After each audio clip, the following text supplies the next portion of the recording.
menonton. Makasih. Dongeng si Kancil dan Buaya.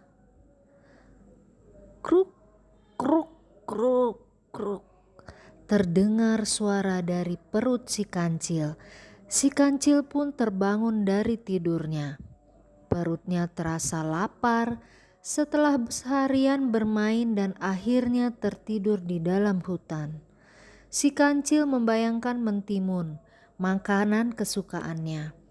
Kebun mentimun tumbuh subur di seberang sungai. Kancil ingin sekali memetik mentimun di kebun itu. Namun, Kancil kebingungan mencari cara untuk dapat menyeberangi sungai. Sementara itu, banyak sekali buaya yang tinggal di dalam sungai. Si Kancil pun berpikir dan mencari akal agar dapat menyeberangi sungai. Tiba-tiba ia berteriak memanggil para buaya. "Hai buaya, keluarlah!" Teriak si Kancil. "Ada apa teriak-teriak, Kancil?" Sahut buaya. "Apakah kalian tidak merasa lapar? Aku dengar di seberang sungai itu ada banyak daging segar yang siap disantap. Kenapa kalian tidak ke sana?" Tanya si Kancil. "Aku mau mengambilkan daging itu untuk kalian, asal bantu aku menyeberangi sungai itu." Lanjut Kancil. "Baiklah, tetapi bagaimana kami bisa membantumu?" Tanya buaya. "Berbarislah kalian sampai ujung sungai itu. Biarkan aku berjalan menyeberangi sungai melalui punggung kalian," kata si Kancil.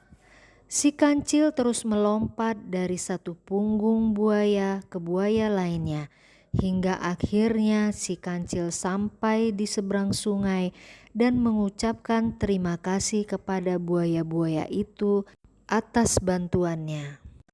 Nah adik-adik, itulah dongeng si Kancil dan Buaya. Pertanyaannya adalah, buatlah akhir cerita tersebut sesuai dengan imajinasimu. Jawabannya adalah, pada teks bacaan menceritakan seekor kancil yang sedang ada di hutan dan kelaparan. Di seberang sungai di tepi hutan ada daratan yang banyak ditumbuhi mentimun, makanan favorit si kancil. Si Kancil yang cerdik mengelabui buaya agar bisa membantunya menyeberangi sungai dengan melangkahi punggung-punggung buaya yang dijadikan Kancil seperti jembatan. Setelah sampai di seberang sungai, si Kancil langsung berlari menuju tanaman mentimun dan mulai mengambil mentimun-mentimun segar sebagai persediaan makanan.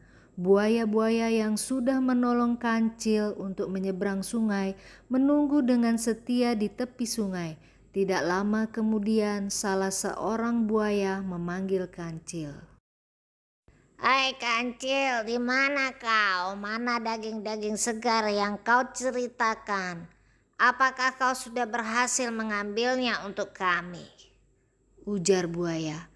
Kancil yang mendengar teriakan buaya bersikap acuh dan tetap meneruskan aktivitasnya memanen timun-timun segar.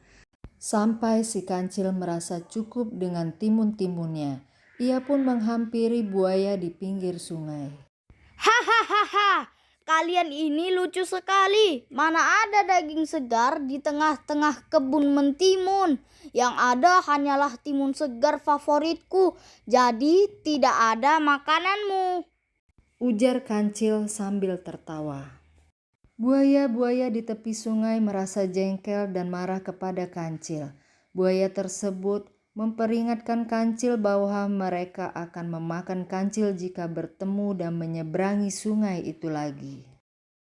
Dengan tanpa rasa bersalah, Kancil berlari meninggalkan tepi sungai dan berlari sambil mengucapkan selamat tinggal kepada buaya-buaya.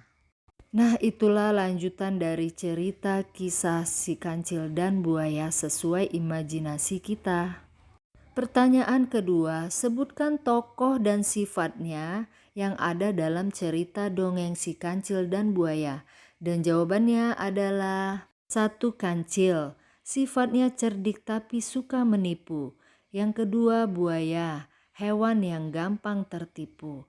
Nah adik-adik, sekian dulu dongeng si kancil dan buaya. Sampai ketemu kembali ya, semoga bermanfaat.